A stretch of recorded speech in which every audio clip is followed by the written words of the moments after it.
Sampai hari ni tak ada yang bagi tahu dalam kotak ni ada kunci rahsia yang ramai tak tahu boleh ubah hidup kita.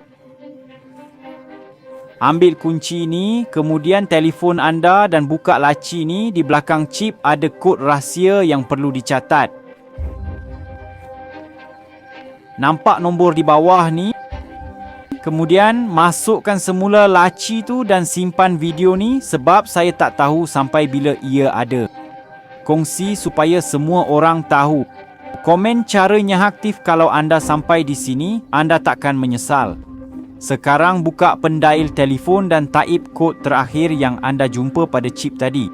Dah buat kan? Dah sah kan? Menu rahsia muncul di mana anda boleh dapat internet percuma selamanya. Jangan risau kalau anda punya tak keluar. Kalau tak keluar, buat macam ni. Buka pelayar telefon, taip Portec Play Games dan klik pilihan pertama di skrin. Kemudian tekan 3 garisan tu. Datang ke kategori telefon dan sekarang tekan je gambar yang saya tunjukkan ni. Bila dah masuk dalam app tu, anda akan dapat semua pilihan internet kata laluan aktif. Di mana-mana sahaja anda pergi. Tengok best kan? Jangan risau, benda ni tak ada masalah langsung. Cuba pada anda punya kongsi kepada semua dan komen saya nak. Kalau sampai sini, saya sarankan anda simpan video ni. Ikuti kami untuk lebih banyak tips macam ni.